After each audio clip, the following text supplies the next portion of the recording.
प्रत्येक मोठ्या मशीनच्या मागे एक मेंदू असतो जो तिच्या प्रत्येक हालचालीवर नियंत्रण ठेवतो.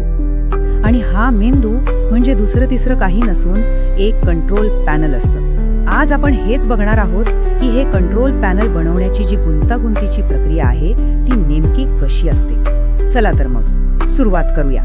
तर मग प्रश्न हा आहे की एखाद्या मशीनचा मेंदू म्हणजे तिचं कंट्रोल सेंटर नेमकं कसं तयार होत असेल.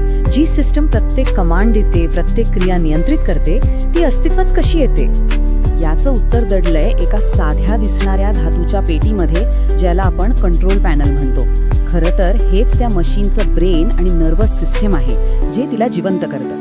आपण आता एका रिकाम्या पेटीपासून एका पूर्णपणे कार्यरत मेंदूपर्यंतचा संपूर्ण प्रवास पाहणार आहोत. आता कोणतंही हत्यार उचलण्याआधी सगळ्यात पहिली आणि सगळ्यात महत्त्वाची पायरी असते ती म्हणजे नियोजन.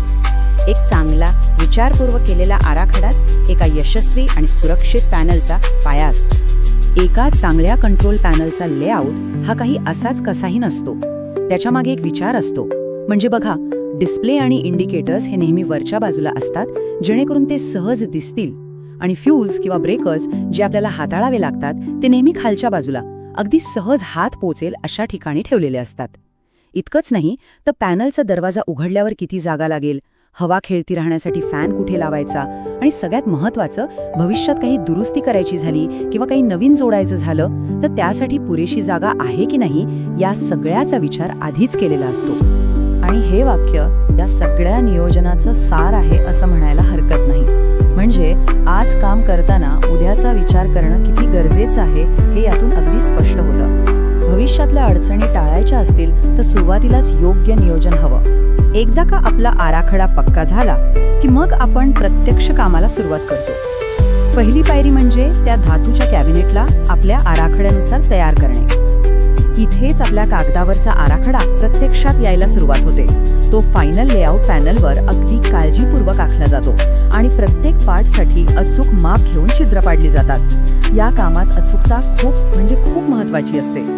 आता आपण पॅनलच्या आतली रचना तयार करायला घेणार आहोत.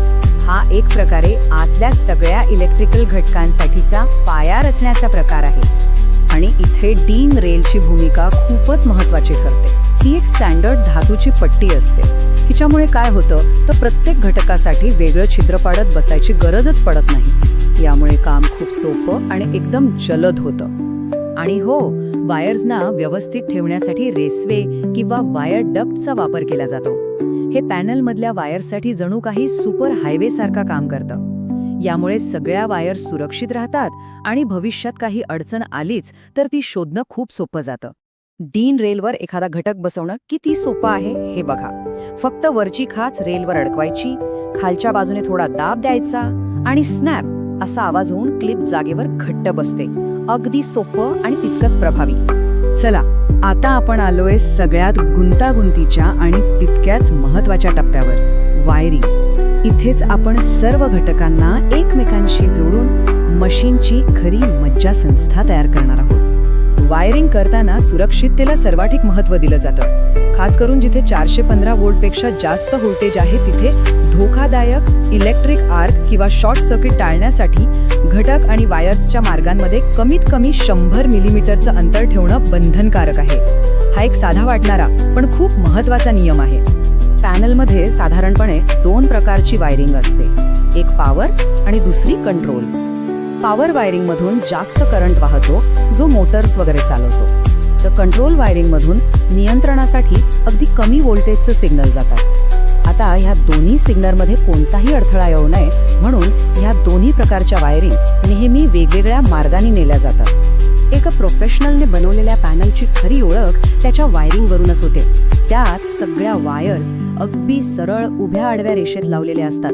प्रत्येक वायर आणि टर्मिनलवर स्पष्टपणे लेबल लावलेलं असतं जेणेकरून भविष्यात दुरुस्ती करणं सोपं जातं. टर्मिनल जवळ थोडी जास्त वायर सोडलेली असते. आणि हो, सगळ्यात महत्त्वाचं म्हणजे सुरक्षिततेसाठी प्रत्येक धातूच्या भागाला योग्य अर्थिंग केलेलं असतं. पॅनल तयार झालं म्हणजे काम संपलं असं नाही. ते प्रत्यक्ष कामाला लावण्याआधी त्याची सुरक्षितता आणि कार्यक्षमता तपासण्यासाठी काही कठोर चाचण्यांमधून त्याला जावं लागतं. वीज पुरवठा सुरू करण्यापूर्वी काही खूप महत्त्वाच्या चाचण्या केल्या जातात. कंटिन्युटी टेस्टनी हे तपासतात की सर्व जोडण्या व्यवस्थित आणि पूर्ण आहेत की नाही. शॉर्ट सर्किट टेस्ट हे बघते की 2 तारा कुठे अनपेक्षितपणे एकमेकांना जोडल्या गेल्या नाहीत ना.